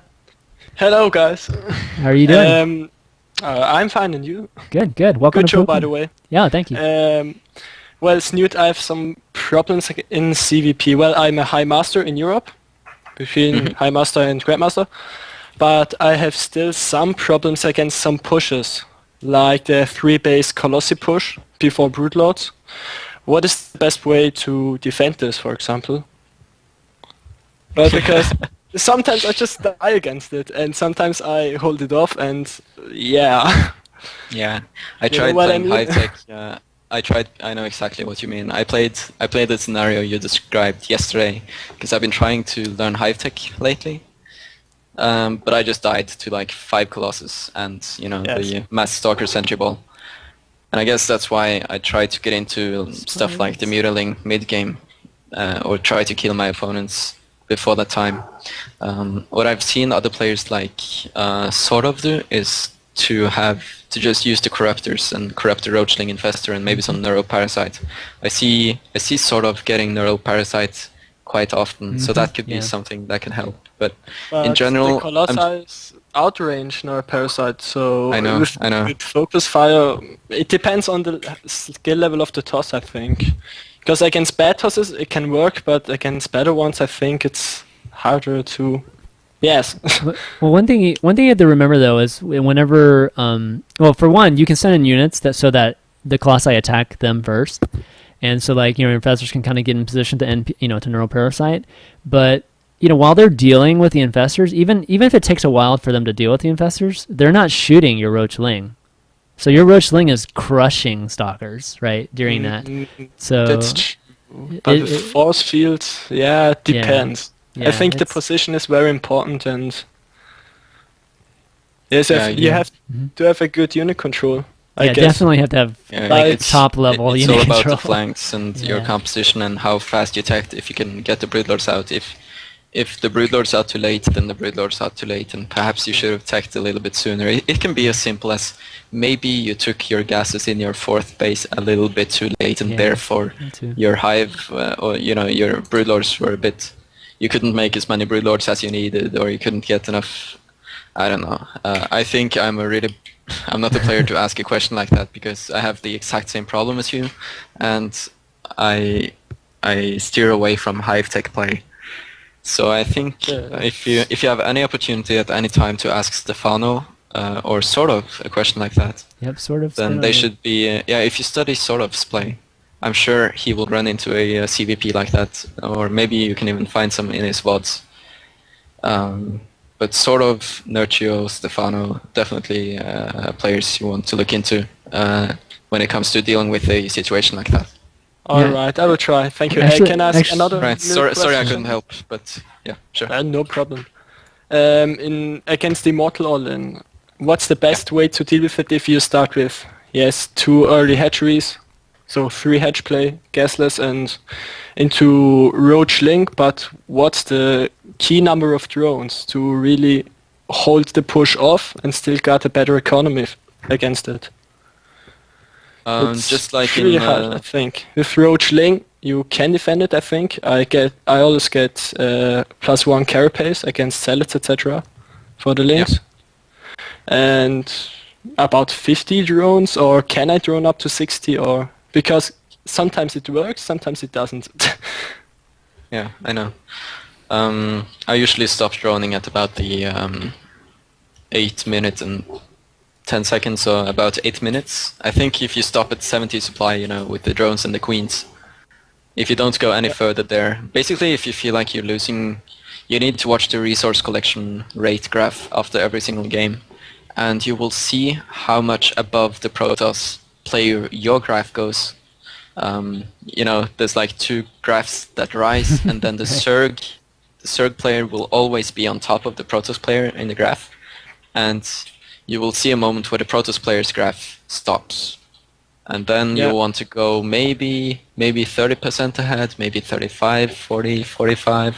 Going above 45 is probably too much. So just with a little bit of experience, you'll find a timing that works well. But I think it should be shortly after the 8-minute mark with 70 supplies in queens and drones. Once again, look to Sorov and Stefano for this, because they handle those pushes so much better than I currently do. I use stuff like baneling drops and very weird things to hold this off. But I think... But it works. Yeah, so, sometimes, yeah. It's good. another person to look at that kind of makes it a little bit manageable is Suppy. Suppy uses spines. Suppy, Like, I like Suppy, yeah. Yeah, so check that out too. You can check out my VODs. Okay. I had sort of on One here thing- twice already. So you can check out my Yes, old I VOD. missed it. Yeah, he talks a little bit Sorry. about it. So You can also try to do a little bit of a counterattack and send like 7 roaches and a handful of links to try and break down his wall or delay him a little bit. So try to sneak around and get as good as a flank possible. And Like about- maybe should he stand before my 3rd expansion, or should I get him before that on an open area? If Is you it better to can- get some more units to get time and more units, but a worse position, or a clue better is, position, less units? The clue is to bait out as many force fields as possible and drain the sentries of their energy. So if you have a formidable, you don't really need that much of a force to begin with to bait out force fields. If you stopped droning early enough, you should have an army that's capable of baiting out a certain amount of force fields, and then you can just be like a shark around his army and bait out force fields. Yeah. And then when the big engagement comes, you come from every angle, you use your reinforcements and your macro from one direction, and if you have time to reinforce your sharking units, then that's cool too. But yeah, basically just try to bait out as many force fields as possible, and if you feel like your engagements make you lose the games, then treat force fields like fire. Just get away from them as soon as you see them dropped. Right. Like if you engage and there are force fields present, chances are that you are most likely having a cost-inefficient engagement. yeah. All right, Alright. let's Thank you very much. get So this- it's all about baiting it out and finding a good timing, probably around 70 supply, but just look at some sort of VODs, because he's really awesome with those kind of things. Right. So Right. he's probably one of the best players to look to study for those kind of things. All right, Okay, thanks for the thank you question. very much. Oops. Sorry, Pat. We cut you off. We got so many callers, though. I just want to get some folks in here. But, all right, Nicolaj. This is my teammate.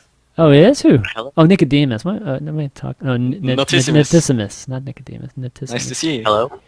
Hey, what's up? All right. So yeah, my question is about the Ministry of Wind tournament. Isn't it this weekend? It's tomorrow. I'm taking the plane Oh, in right. like Are you 7 hours or confident something. in winning it? There are some really good players there, so we'll have to see. But I think I can make it quite far. I don't have any like sick pressure or expectations on myself. I'm just gonna go there and try and play my best. Cool. All right. All right. All right. Thanks. I don't have anything more than that. Okay. All right. Thanks for calling in, bud. I'll talk to you later, man. Okay. Yeah, this guy is going to play in the WCS Europe and represent Norway, so I'm really looking forward to that. He knocked me out of the Oh, tournament, awesome. so Awesome. yeah, he's really good. One of the best players in Norway for sure. Nitissimus, right? Okay, I haven't Yep. actually seen him play much, so I'll keep my eye on him too. He's playing in Playhams quite often, so definitely someone to. I mean, I've seen his name. I just never actually seen him. Seen his game. Hey, Gilbert, what's up, buddy? Hey, how's it going? Good. You got a question? Yeah, my question is, I find it very, very frustrating in the midst of stuff to stay focused on not one particular thing, just focus in general. And when I watch pro games happen, it seems like they're just always focused no matter what. So I was wondering if there's any tips to help stay focused Yeah. in conflict situations. Huh. One kind of soft fix, if you don't have like this perfect management of attention, is to put in kind of reminders in your play. That's something I started doing a bit early. An example would be like if you are being attacked and you start feeling the pressure and then you usually make mistakes, right? And what we are trying to do here is to eliminate the mistakes, because the lack of multitasking and the stress and all those kind of things makes you do mistakes, and that's why it's a problem, right? So one thing to try to keep calm is to have that whenever you find yourself in those stress situations,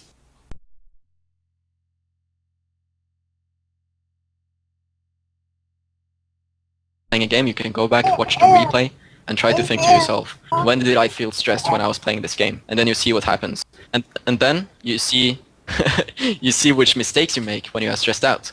And then you can try to remind yourself the next time you're being pressured to kind of counteract these mistakes. For instance, if you're being supply blocked when you are being pushed because you forget to make overlords, then you remind yourself the next time you're being pushed, now I need to make overlords.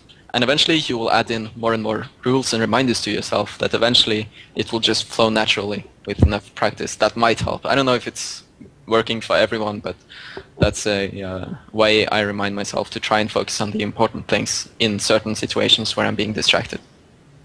I went in that house. I remember one time I went to make a spine crawl. I made a spawn pull by mistake. Didn't need it, but I caught it in time. And just if I could just ask one more question. When do you use ultras or hydras? I mean, because I really don't see any point in time to use those. The ultras are just way too big. Ultras are really good when you're running on a really strong economy and you have set yourself up for a nice endgame.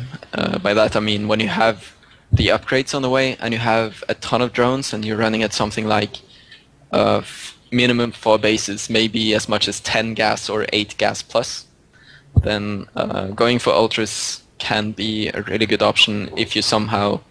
Daybreak is a good example. If the Terran is trying to take the center expansion, then you can try busting it with an ultralisk arm. Ultras are really good together with banelings. They have a really nice synergy. So I definitely recommend trying to use the ultralisk baneling infestor composition. All right, thank All you. right, Gilbert. For, Yep. for Hydras, they are a little bit more situational. They're very good in CVC for the added DPS, but you need to be very careful about making too many of them. So, thank you. All right, Gilbert. Thanks for the question. Yep, no problem. Thank you. Thanks. All right, sorry, man. You give the longest answers ever. Man. I'm sorry, I just... Oh, no, I it's feel like I have to awesome. cover No, these, it's things. really awesome. It's just I just wanted to get a few of these guys in that want to talk to you. Sure. But no, you're so thorough, man. It's great, actually. Normally, I would never never. I just let you talk forever. It's just there's so many people here. Yeah, feel free to interrupt me. I know I talk a lot. Hey, Oscar, what's up? Hey, what's up, Snute and Chanman? Hey, how's it going? Yeah, man. It's good. It's good. All right, so I typed down a question for you, Snute. Sure. How do you manage to kill off a Terran who goes for mech with mass Thors? It seems that my Broodlords just explodes into a huge ball when I try to engage. Even though I split them up, I never have the upgrades for them to survive. The upgrades for the Thors are just too insane at that point. Yeah. I know how it feels. It hurts. Basically, you need to start carapace upgrades like really early in order to survive against that kind of thing. Apart from that, if they have too many Thors, it usually means that they are low on tanks, and if you have Broodlords, the tanks are not really doing what they should. Now, Ravens and Banshees are a problem in this case, but when it comes to taking down Thors, having a mix is one of the best things to have. Like, you can have this huge force of Broodlords, but if you also have a few Lynx mixed in, if you have a few Roaches mixed in, and some Infestors with Neural Parasite, basically you need just a healthy mix of units, because you need as much DPS as possible to bring Thors down. They have so many hit points. So just imagine, like, how many ways can you attack a Thor? You can have Lynx in the front, you can have Roaches, you can have Infestors fungling and Neural Parasiting, you can have Broodlords firing from above. Basically try to think of how many ways can you possibly kill a Thor with, and then try to go for a healthy mix. But definitely, if you ever feel like the game is progressing towards such an end game where he's running on double armory, and you feel like I have to get Broodlords against this, then definitely go for those early carapace upgrades, because Thors are just insanely good against unupgraded Broodlords. So upgrades, and not only just pure Broodlords, because it's too expensive and it doesn't really work because of the splash damage, like you mentioned, and the DPS from the Thors, especially if you don't have upgrades. So you need to rely on something a little bit, especially Infestors with Neural, and just this healthy mix. It's so hard because you have to micro so well, and I always try with the Roaches because they're more quick than the mech army, but I always get cornered and lose all my Roaches, and I it's like you lose everything, and you have the Terran is losing nothing, and you have no minerals left. And he has a lot of minerals, and eventually you just lose. Yeah. About using the Roaches and getting cornered, then having a defensive Nidus Worm is definitely one of the things that not that many players use. I use it quite often in the few games I played against mech on stream. Obviously not. Yeah. People don't really see me doing well versus mech that often, but I've had a few gems where I've used Nidus Worms to great success. If you are using Roaches, then it's usually a good idea to combine them with drops and Nidus Worms for retreat. So you might want to try that. If you run Roaches into the main, then you're not going to get out unless you have a Nidus or some Overlords. Yeah, I haven't thought about it. That's a good idea. Yeah, so just have a Nidus network at home, and then you make a worm as you attack, and then you can retreat everything into the Nidus. But it's a bit technical and difficult, so it takes a bit of practice, but that might help with the cornering thing at least. Yeah, Right, thank you for the answer. Thanks for the question, No Monster. All right, one Thanks. last question, guys, and then we're going to be doing the giveaway drawing. Who's the lucky person here? Oh, Michael. Michael Burns, last caller, buddy. I might do longer Q&As moving forward, man. People like it. What's up, Mike? How's it going? Good. Welcome to Pro Corner, man. Thank you. I like the show. Good. So I have a kind of like an abstract question. I'll preface it by saying that I'm a master random player. But I do have a question from like Zerg overall matchups. Do you think that Zergs have really gotten down when and like at what timings they should make macro hatches? And expanding from that, do you think that Zergs have a tendency to overdrone on like their 2 base openers and I feel like Zerg should have bases with 19 drones on them, and like any more drones than that should be invested in macro hatches until they can secure an expansion. I'm just curious how you feel about that idea. I feel like a lot of Zergs have gotten it down. We usually see a fourth macro hatch for a 3-base economy go down shortly after 8 minutes. And I think at that point you usually want to make units anyway, so there's not that much of a point in taking a fourth immediately.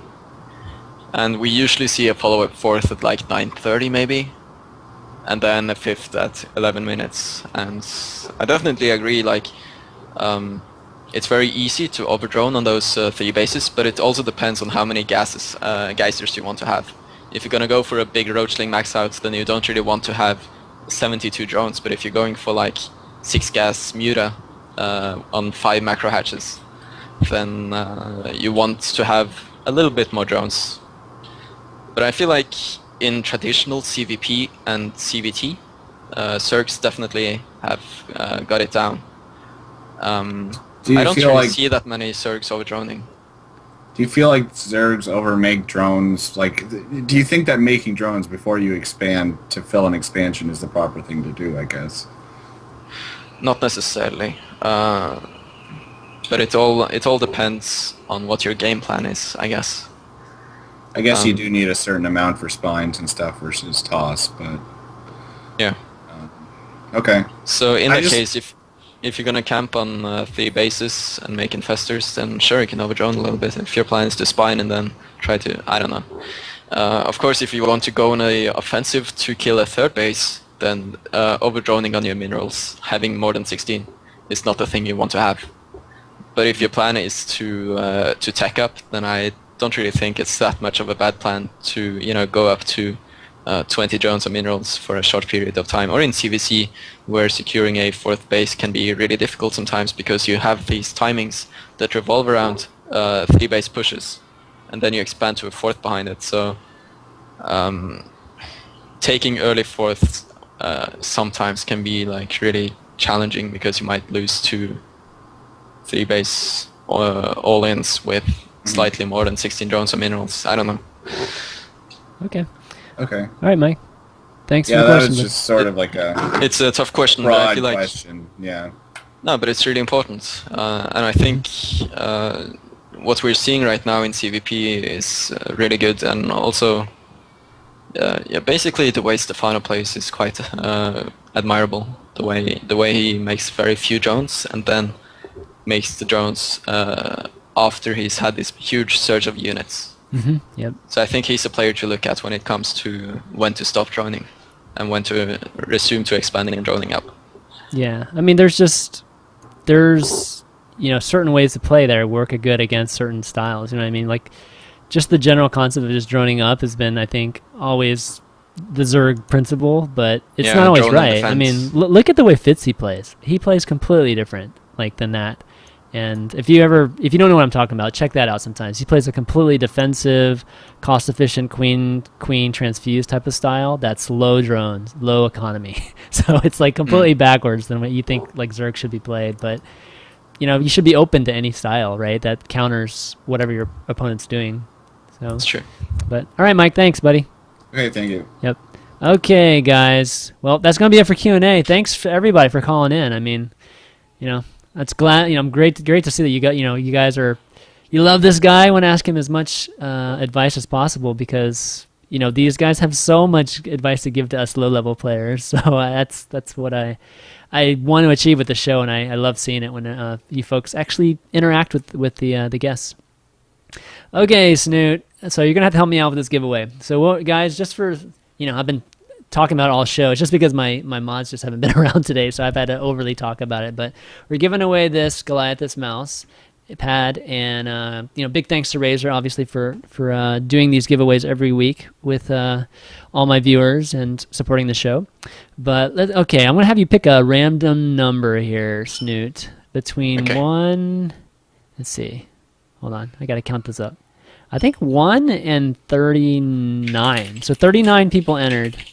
And just for the future reference, all you folks in Europe and around the world, I send these things to anybody. So don't be shy about entering these giveaways if you don't live in the U.S. or whatever, because I send internationally. So Between 1 and 39. yeah, 1 in 39. Okay. Let's see. The lucky one, I guess, 37. 37, you bastard. All right, Congratulations. Hold 37. on. Okay, hold on. Give me a second. 32nd. Okay, so that's going to be the second to last person. Let me see. Okay, well, second to last person is Rachel Bowen on Twitter. Rachel Bowen, you are the lucky winner. If you're in the Skype chat, just let me know if you're in the Skype chat, and I'm going to add you right now, Rachel, and send me a direct message on Twitter, and I will, I'll get in touch with you and get your I guess mailing info and send you this awesome mouse pad. And again, guys, we're going to be doing these giveaways just from now until whenever, until Razer tells me that we can't. We're just going to be, we're going to keep giving away Razer gear every week. And tonight we're having our second show at 11 p.m. with Complexity Sasquatch, and I'll be giving away a bungee during that, a Razer bungee. So be sure to watch that too. But congratulations to Rachel. Yay. I have a drum roll. Where's my drum roll? Dang, I keep forgetting to use that. I'm supposed to do this. I'm supposed to do this right before I announce it. Dang it, I keep forgetting. But hopefully next time I'll remember. but Snoop, been awesome, man. You did an awesome job. I knew you'd be awesome. Yeah, nice to be on the show. Yeah, you're always some welcome. People asking for the replays. So if you follow me on Twitter or Facebook, I'll try to post them there. The CVT, CVP, CVT, all of them.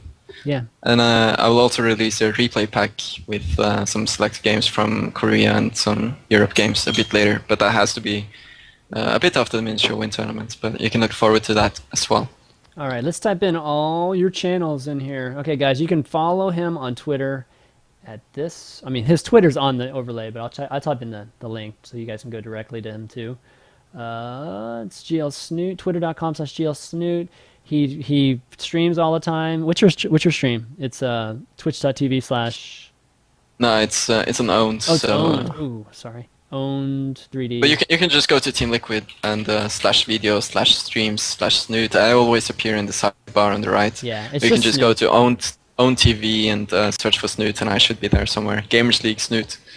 So there yeah, you go. Thanks for tons of VODs up there, and you can also find some VODs from my time in the Ministry of Win. Yeah. If you search for Ministry of Win, Snute might be there too.